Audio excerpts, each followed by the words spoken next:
Welcome back to more Kingdom Hearts 3 Remind. Last time we took out count 'em, five members of the Data Organization.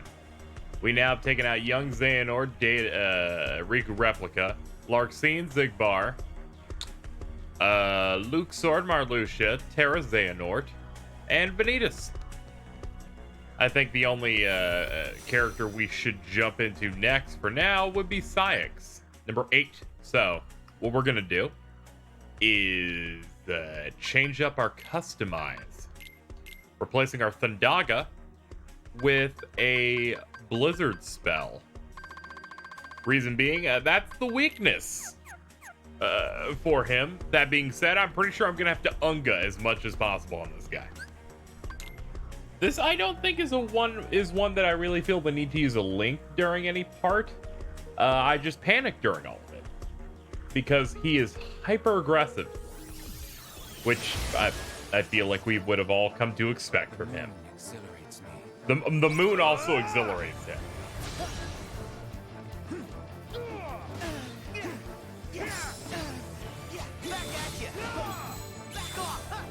Oh boy, are you gonna be a problem.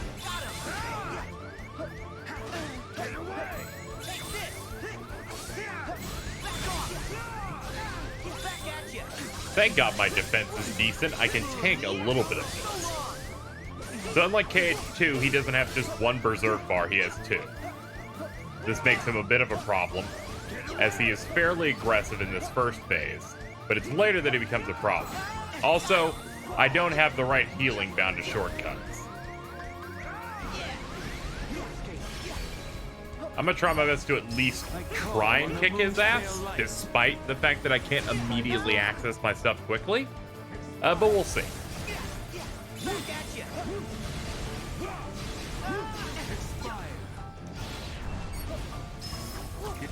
I'm trying to remember the spots. That's where he's vulnerable. When he launches those, he's super vulnerable. So a lot of his attacks are unblockable. Like I believe the red shockwaves. When he throws claymores at me, I can't do anything about that. He also tries to dive bomb you. That also ain't great. Like he'll throw a bunch of claymores around me to try and disrupt me, and then he will automatically dive bomb directly on top of me with one himself. And that can be really fucking tough.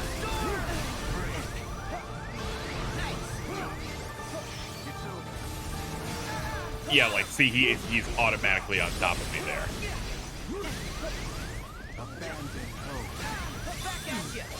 And I don't really have an answer for that shit.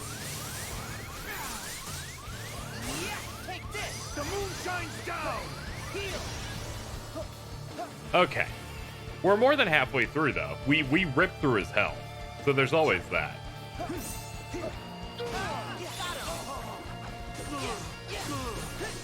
Oh, that was a pretty weak sauce combo he threw.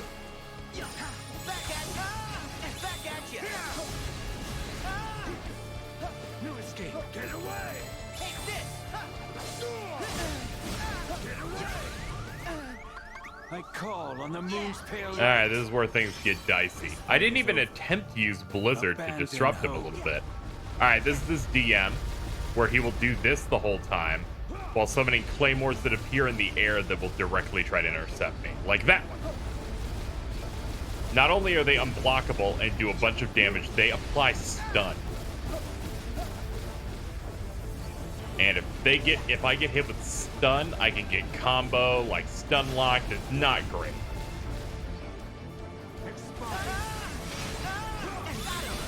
Whoa! There were some scary moments there. All right, we actually threaded the needle there quite nicely.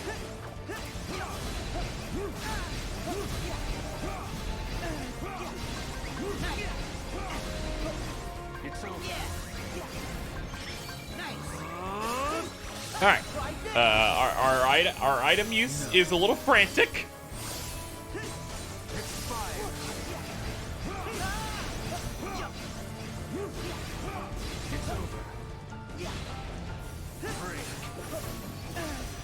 Yeah, the window there when he throws them is quite tight. Oh, that disrupted him. Nice.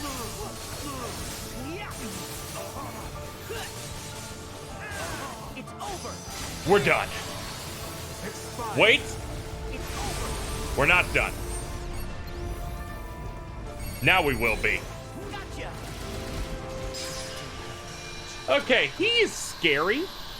He's very scary. But we got him. All right.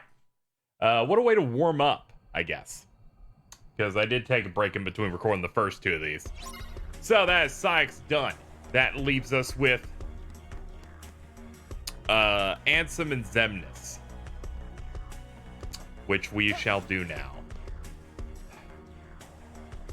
Honestly, we might as well get Xemnas out of the way. I find him to be one of the hardest fights, but also one of the most exhilarating fights.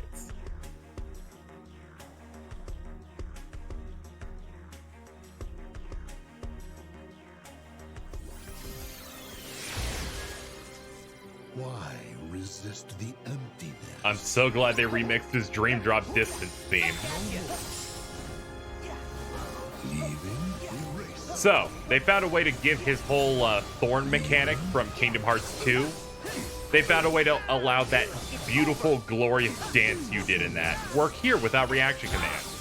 He has an attack that deals no damage that when you're hit by the thorns, they move you.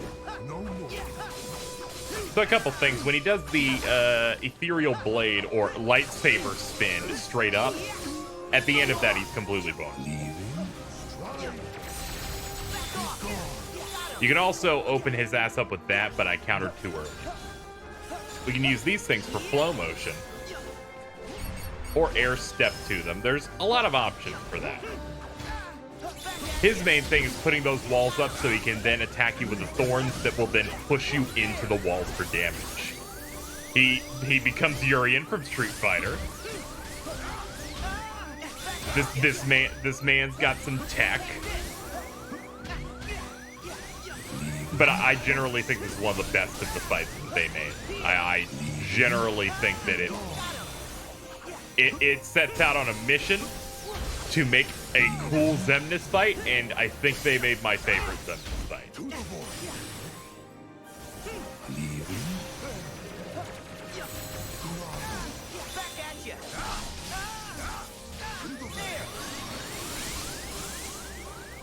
I feel bad that I basically got in none at all on him there.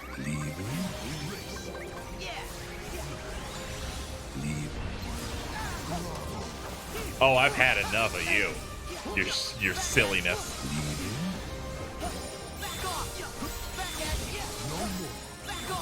Alright. Finally, a proper combo instead of chip damage.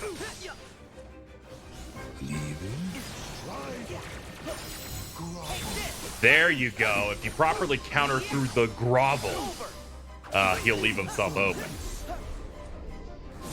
Here is his desperation move. I believe you'll remember it.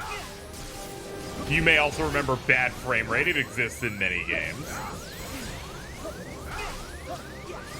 We mainly have to survive so that we can get to this part right here.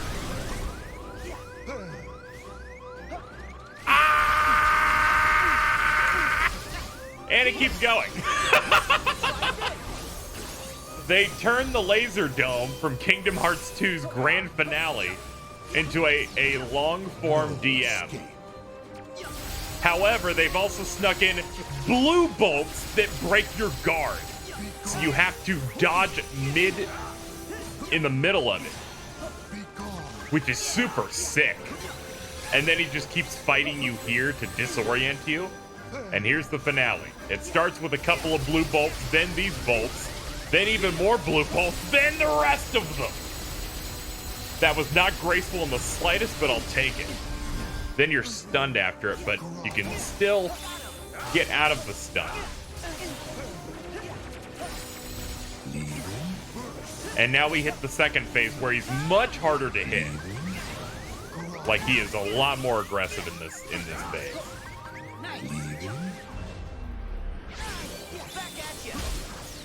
I'm making the camera do weird shit because I'm focusing on items, but I don't need to right now.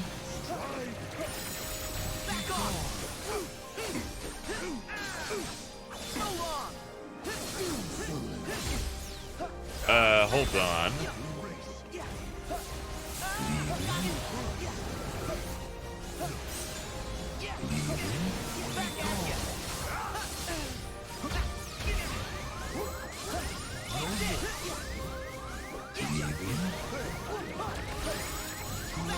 All right. Oh shit. I'm so used to blocking that I end up missing opportunities here. Let's just go ahead and clear some of these out.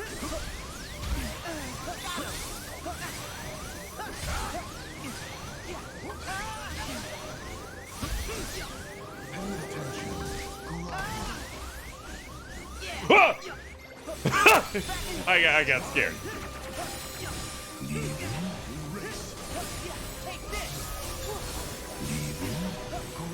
God, he's so nuts!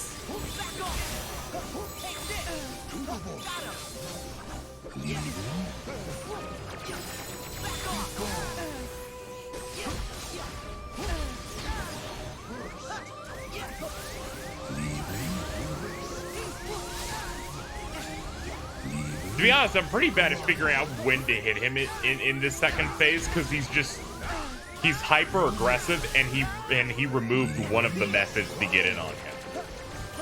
That one being his spinning lightsaber going up trick. That he is no longer hittable during that part.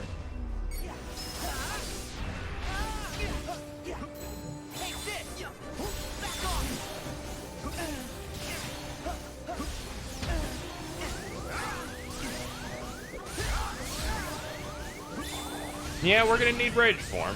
Real bad. Hold on, focus it down. Feel the emptiness. That's bad, he's going into it.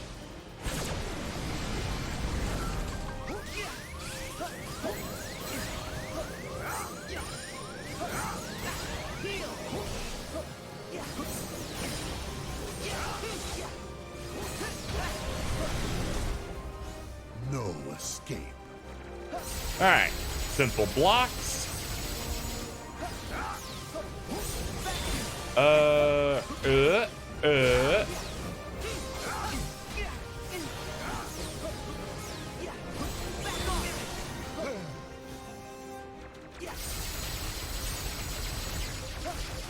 Okay. There, that's phase 2 done. Be gone.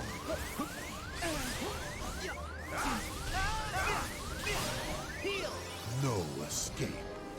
Okay, got through those. All right, we did it.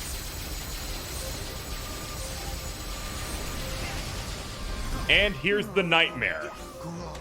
That entire time, he set these fucking nightmares up. And that's where it goes wrong.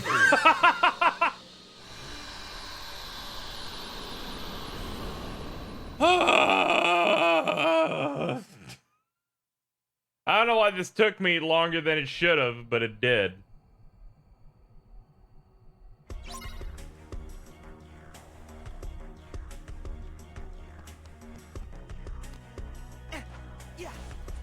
Oh man.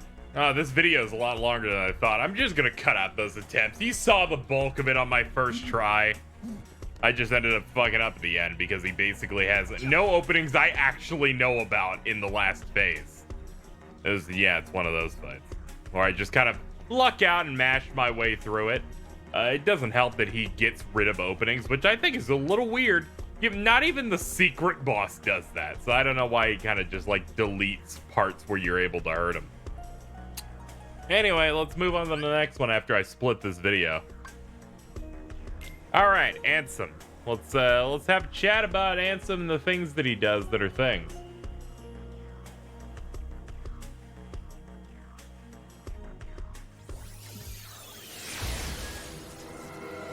Sleep in darkness. begins and ends in darkness.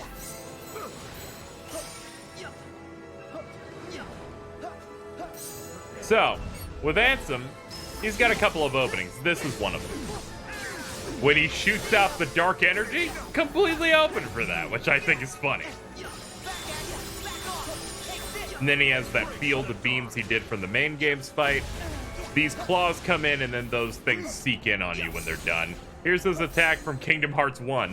The third one is delayed because he likes being cheeky about it. He has a lot more obvious openings compared to Xemnas, which I think is funny. Like, he is a lot easier for me, in my opinion. Then again, I think I skipped his big final desperation move the first time I beat him. So it's been a bit since I've seen him again. So we'll have to see. My mileage may, in fact, vary.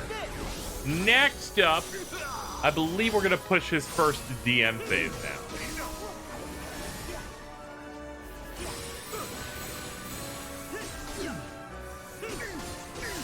Oh, will you look at that? See, look how open he is all the time.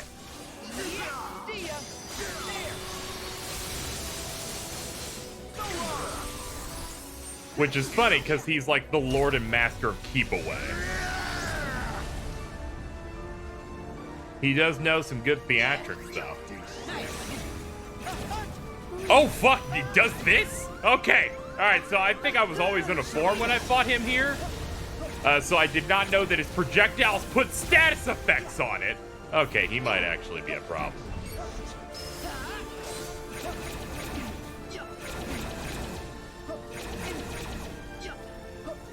Now I can see why people might have an issue with this guy.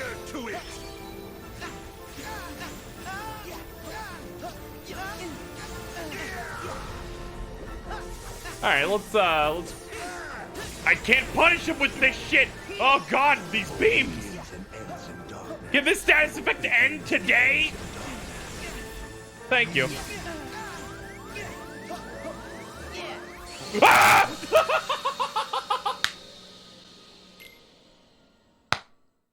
I didn't expect it to hit there. I'd say this is my fault, but I'm not. I'm perfect in every way. If you saw me die there, then that was simply a glitch. Will you apologize for what happened? You won't? Well, fucking go away. And the second DM. We have to be careful here. Oh god, what happens when I'm in this? Oh, it does that. Return to darkness. What the fuck is this? Oh no, it's his Dream Drop Distance Psychic Orb Darkness shit.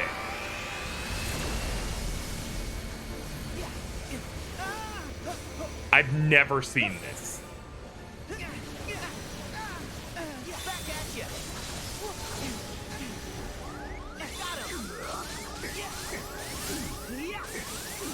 That was terrifying.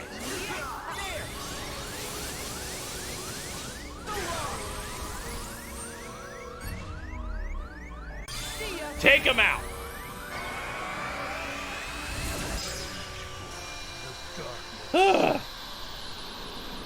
I don't want to know what would happen if I didn't have a form up when the dark ball stuff started happening, where they got real cool multi rings, and it is scary.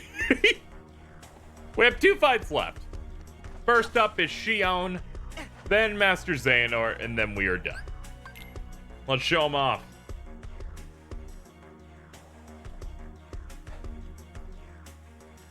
This might be one of the best fights. Just in the whole game. Why do you fight? Alright.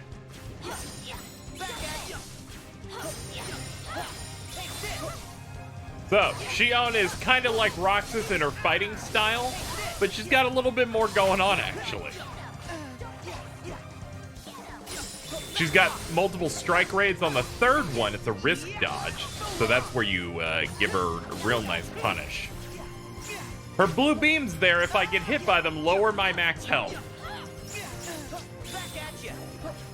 Which means I can even be brought to 1 max HP, which means second chance and once more do not work.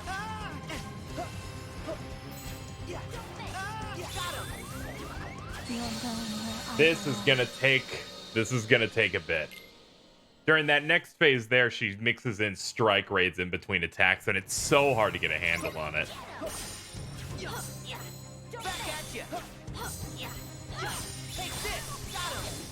But I shall do my best for you, folks. Yeah.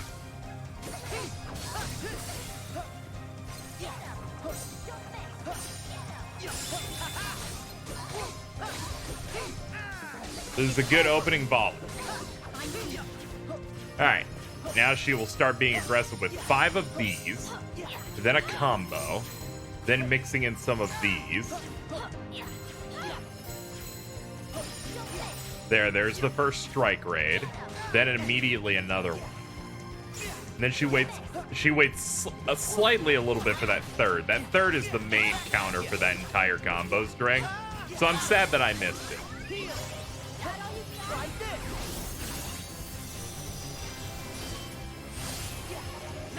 Now you'll see. All right, here's the first desperation move moment.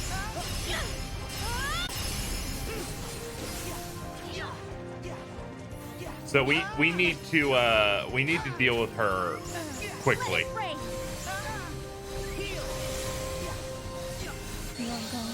So the problem here is that she unloads so many beams, your health gets so low. What I need to remember is to shot lock when we reach that phase of the fight.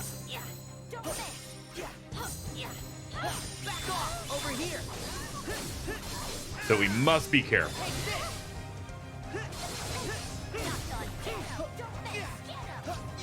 Oh, she threw those way faster.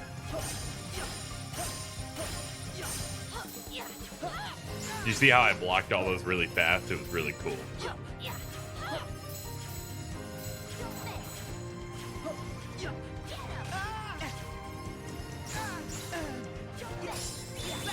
Hey, we got a counter, which doesn't make up for the fact that I missed the second counterable moment.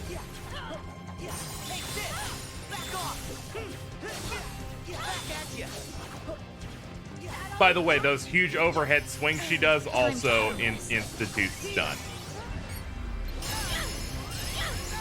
And that does stun too. Fuck, I have no plan here. I think I'm just dead. Yep.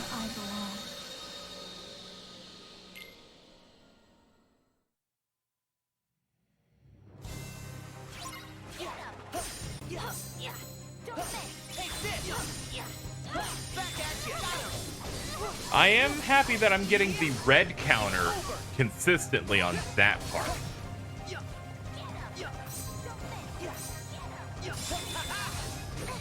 All right.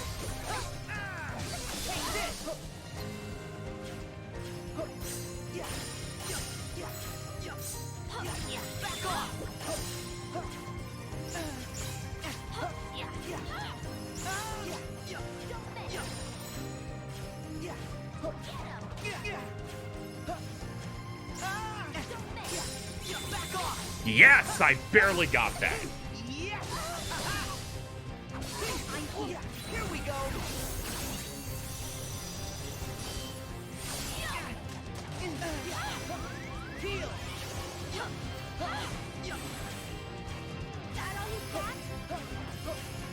Now you'll see. All right, I need to get the shot lock in now to start draining that armor.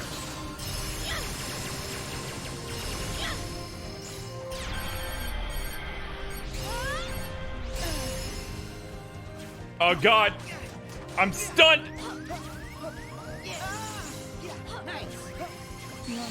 Oh, my health is at 1. God damn.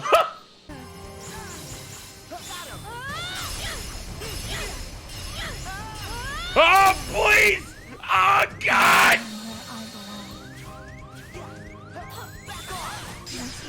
Oh, my! Oh, boy!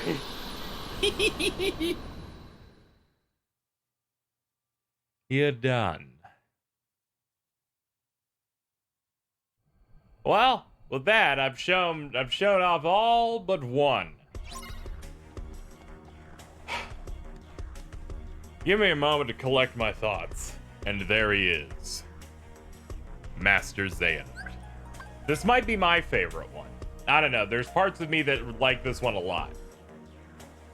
This is almost like my dreams that I would think of what a final boss Old Man Xehanort would be. Destiny is never left. Fucking Christopher Lloyd, I swear to God. I was receiving some blowback in the comments about how I was too mean to the performance of Christopher Lloyd at the start here. Now, I would like to explain myself. I'm just gonna let myself die, by the way. I would like to explain myself. Number one, they had him redub old lines. And when you redub old lines, of course I'm gonna say that shit sounds bad, because I'm so used to the old one. I was having people in my comments tell me, I think you're not having a very unbiased opinion here. And I'm like, that's cute, you're using those words. But also, it's more of a thing. The same thing happened when Billy Zane was replaced by Richard Epcar, where all those Kingdom Hearts 2 scenes that are from Kingdom Hearts 1 that he redubbed, they all sound real bad because they're going up against someone better. But this one's a bit different in the fact that the tone of the scene feels different because of the delivery. But in this one, I do say despite the fact that some of the line reads that Christopher Lloyd has in cutscenes are actually kind of bad, and some of them are just different, I think he sounds so much better in battles. So I actually prefer him. He has a better crazy old man energy, which is what I'm looking for in Master Xehanort. So he throws those things, and the method for this Enlighten Me segment is to get a combo on him. Easier said than done. You can only get it at the end of the strings where he's throwing those things out. So the next thing that he's gonna do is launch some more guns. This whole fight in general I adore because it's what I expected from the Keyblade. Because all of these things are constructs of the Keyblade that he's holding. He's using various different form changes to create giant guns, large structures, spinning tops that are loaded up with magic. Everything about this fight is fucking sick and everything I wanted.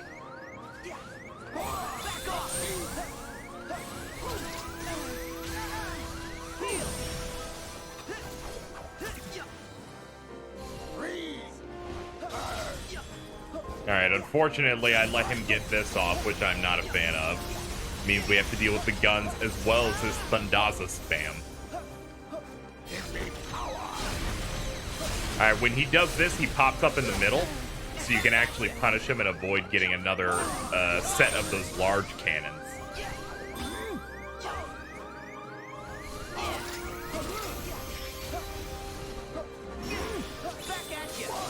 Thankfully, he does have quite a few openings, so this doesn't feel as oppressive as it could be. In terms of the final boss data, I think he's really good. But yeah, blocking those, my main focus is definitely on avoiding them, because if they explode, they can freeze you, and then you're fucked. Makes it a complicated challenge. And here we have his desperation move, which means it's time for us to leave.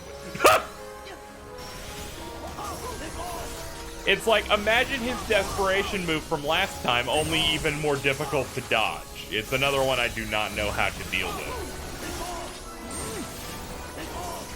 I have yet to go to the lab on any of these fights to really learn the large desperation move type stuff, because with desperation moves more than a regular attack, if you fuck it up, you're just dead and it's done. Alright, once we come out of that,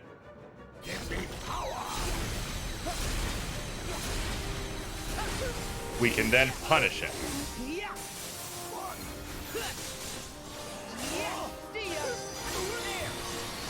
Alright, we're gonna want to pop in a Rosa.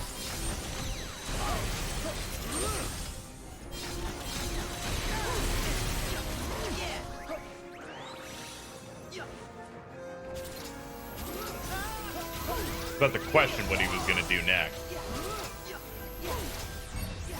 Is this the one? Yes, it is. The last one, he always stays open a little bit so you can punish the shit out of him.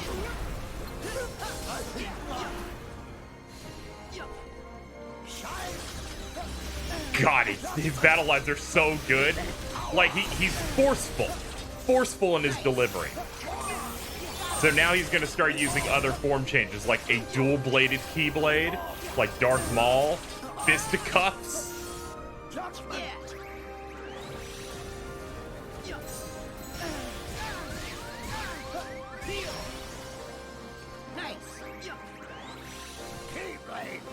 Again, you can send his Keyblade back at him when he throws it, which is also one of my favorite things. Yeah! We actually got him.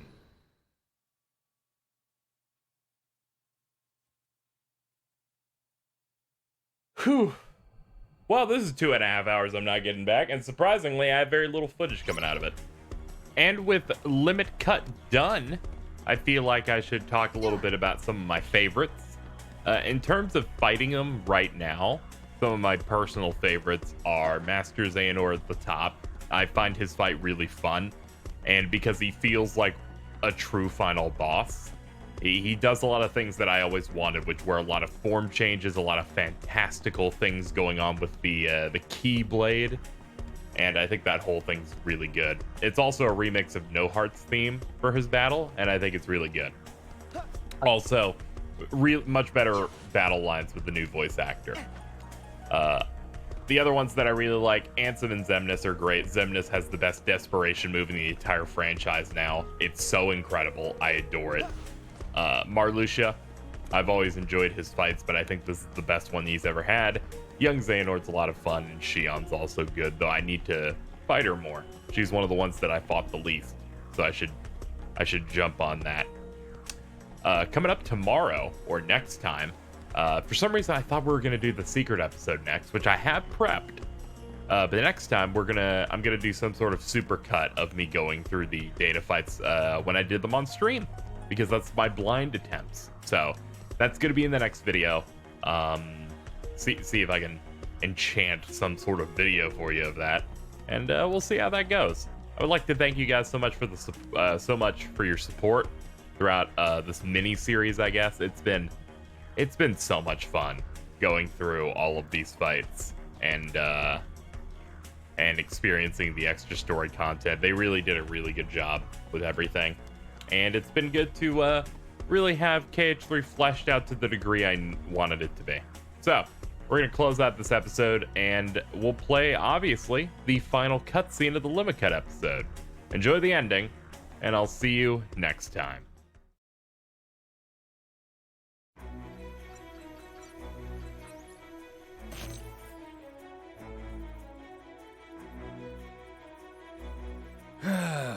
No sign of the boy.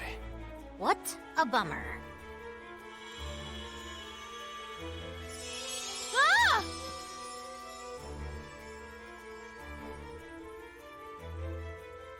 Fairy godmother. Oh, I hope I didn't startle you. Not at all. What brings you here? Well, dear, I was asked to come by Merlin and Master Yen Sid. Now, where is... Oh, Riku. Yes, Riku is his name. Here, I'm Riku. Why, it's nice to meet you. Now, I'd like you to tell me about the dreams that you've been having, dear. Huh? My dreams? There's one. It was dark, and I was surrounded by tall buildings. I was looking around for Sora when I felt someone watching me from way up high.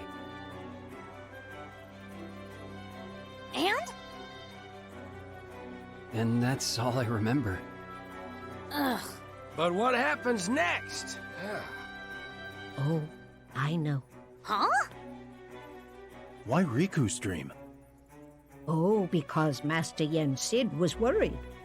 You weren't having any luck finding Sora. And because Riku had been in Sora's dreams before, he thought perhaps Riku just may be the key. That's why he and Merlin asked me to come here and look into his dreams, since, of course, dreams are my specialty. So Riku's dreams might hold the key? Yes, dear. I'm sure there's something there that leads to Sora. In my dreams? And the other two.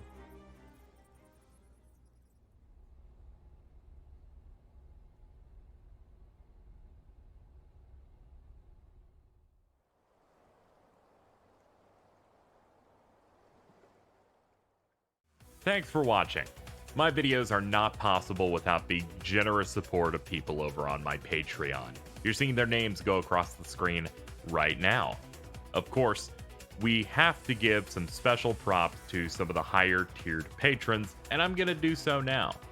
They include people such as the Wayfinders, such as Losky3, Dronic LX, Sheep Heavenly, Mr. I Like Bacon, Javier Porksword, Haas Bear, Matthew Cassidy, Jordan Pastrana, and Azure Counselor. But standing even above them as my ultimate supporters, the organization, the highest tier, includes Kristen Cervantes, Grim Reaper, Colleen Suarez, and finally, Ed Rodriguez. Thank you so much to the people who support me over on patreon.com/KZExcellent. If you want your name featured, head on over to the Patreon link in the description and consider supporting and checking out the various perks. Thanks again, and I'll see you next time.